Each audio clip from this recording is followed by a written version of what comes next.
Let g be a function defined from R to R be twice differentiable function, and define f is a function from R cube to R by this relation. Then double partial derivative of f with respect to x plus double partial derivative of f with respect to y plus double partial derivative of f with respect to z is equal to, यानी कि f के double partial derivative निकालने हैं respective variables में और उनका सम करना है, तो वो क्या रिजल्ट देंगे यहाँ पर वो हमें फाइंड आउट करना है। तो सबसे पहले हम सिंगल पार्शियल डेरिवेटिव कैलकुलेट कर लेते हैं f का। तो सिंगल यानी कि del F upon del X, ये क्या हो जाएगा, F is a function of G, और जी जो फंक्शन है वो X square plus Y square minus two Z square, आप इसको एज ए वेरिएबल रीड कर लीजिए। तो एफ का एक्स के रेस्पेक्ट में मतलब हुआ जी का derivative of X square plus Y square minus two Z square. अब इसका जो ये वेरिएबल था इसका डेरिवेटिव करेंगे, तो इसका x के रेस्पेक्ट में करेंगे तो 2x। अब हमें करना है double partial derivative of f with respect to X square. तो यहाँ पर देखेंगे एक फंक्शन ये है और एक फंक्शन ये है, तो इसको फर्स्ट फंक्शन कंसिडर कर लीजिए, इसको सेकेंड। तो मैं पहले फर्स्ट का डेरिवेटिव करूंगा, सेकेंड फंक्शन आउटसाइड ले लूंगा, या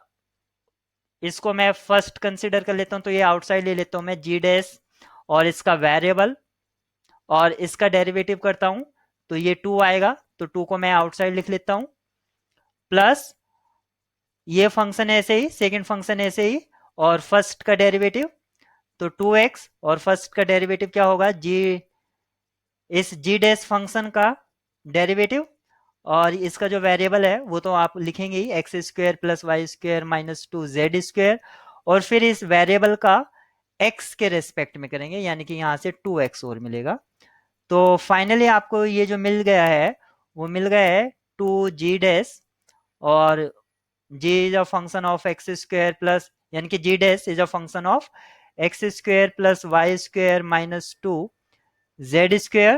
प्लस यहाँ से 2 टू ज़ा 4x स्क्वायर, यानी कि 4x square, g double dash is a function of again X square plus Y square minus two Z square. तो यहाँ पर इसको कॉल कर दीजिए इक्वेशन 1। अब अगर आप फंक्शन की तरफ ध्यान देंगे तो जी जो फंक्शन है वो एक्स स्क्वायर और वाई स्क्वायर में है, तो जब हमने यहाँ पर इनके कॉफिशिएंट भी सेम है 1 1, तो सिर्फ हमें जो double partial derivative of F with respect to Y आएगा उसमें एक्स की जगह वाई रिप्लेस करना है सिर्फ हमें। तो 2 जी डैश, और G dash is a function of X square, तो फंक्शन तो अब भी वही उसी का रहेगा, X square plus Y square minus two Z square, plus 4x square, यानी कि यहाँ पर ये 4y स्क्वायर हो जाएगा G double dash, and G is a function of X square plus Y square minus two Z square, inside the bracket यहाँ पर जो है वो यहाँ भी रहेगा। अब सिर्फ हमें जो कैलकुलेट करना है D two F del Z square, D नहीं बोलते हम इसको, partial double partial derivative of F with respect to Z, इसको इस तरह कॉल करते हैं या रीड करते हैं। तो अब हम single partial derivative of F with respect to Z find out कर लेते हैं। तो F is a function of G, तो जी का डेरिवेटिव और उसका वेरिएबल जो यहाँ पर है, यानी कि G is a function of X square plus Y square minus two Z square minus two Z square, और फिर जो जिसका ये फंक्शन था जी उसका एक्स के रेस्पेक्ट, सॉरी जेड के रेस्पेक्ट में करेंगे, यहाँ पर जेड है, तो ये मिलेगा मुझको -4z। अब सेम यहाँ पर प्रोडक्ट रूल अप्लाई कर देंगे, जब हम इसका double partial derivative of F with respect to Z find out करेंगे, तो यहाँ पर हमको क्या मिलेगा, फर्स्ट फंक्शन ऐसे ही, या फर्स्ट का मैं डेरिवेटिव कर देता हूं, तो इसका डेरिवेटिव जी, जी डैश का डेरिवेटिव, और जी डबल डैश जो फंक्शन आएगा वो again X square plus Y square minus two Z आएगा, और यहाँ पर फिर इसका जेड के रेस्पेक्ट में करेंगे तो ये आएगा -4 जेड, और ये आपका आउटसाइड रहेगा ही -4 जेड, क्योंकि हमने इसका किया है, तो ये ऐसे ही रहेगा प्लस। अब ये आउटसाइड ले लेंगे और इसका डेरिवेटिव कर देंगे, तो इसका डेरिवेटिव -4, तो यहाँ पर -4, और जी डैश, और जी डैश जो फंक्शन है वो x² + y² - 2 z² है, तो सेम रहेगा। तो अब आप यहाँ पर इसको भी लिख सकते हैं, del2f del z² equal to, सबसे पहले सिंगल लिख लेते हैं क्योंकि यहाँ पर ये जी डैश वाला है, तो ये है -4 जी डैश, सेम वेरिएबल, यानी कि G dash is a function of x² + y² - 2 z²। और यहाँ पर आप देखेंगे 4 4 जा 16, और negative negative turns to positive, यानी कि ये आएगा आपका 16 z² g double dash and function of x² + y² - 2 z²। यहाँ पर ये इक्वेशन 3 आ गया। अब इन तीनों इक्वेशन को जोड़ेंगे तो हमें जो रिजल्टेंट पूछा गया था, double partial of f with respect to x, इन सब का सम, तो यहाँ पर आप देखेंगे 2g डैश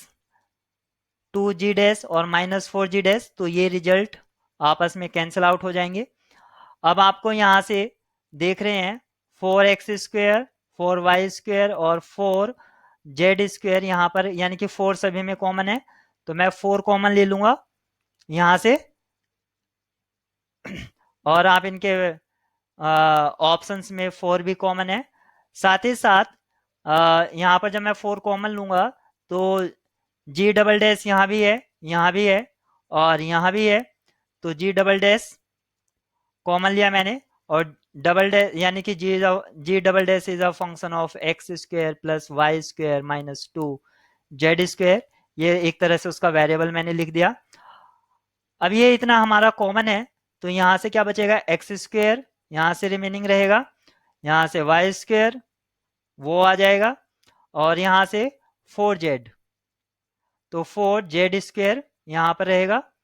अब ये टर्म्स हमें मैच करानी है, किस ऑप्शन से हमें मैच कर रहा है, तो 4 यहाँ पर है, ऑप्शन से में भी है, x² + y² - 4z², यहाँ पर +4z² आ रहा है और ये हमारा माइनस है, तो ये आपका ऑप्शन से डिस्कार्ड हो जाता है। यहाँ पर 4 आउटसाइड है, x² + y² + 4z², इतना टर्म मिल गया है, और G double dash function of x² + y² ये है, तो ये ऑप्शन हमारा ट्रू हो जाएगा। यहाँ पर आप देखेंगे -2z² है, जबकि यहाँ पर हमें 4z² मिलता है, तो ये ऑप्शन से डिस्कार्ड हो जाएगा। 4 यहाँ पर 4z² मिल रहा है, साथ ही साथ जी डबल डैश भी मिल रहा है, लेकिन ये एक्स्ट्रा टर्म आपको मिल रही है, इसलिए ये ऑप्शन आपका डिस्कार्ड हो जाएगा। तो इसका जो ऑप्शन ओनली ट्रू है वो ऑप्शन बी ट्रू है।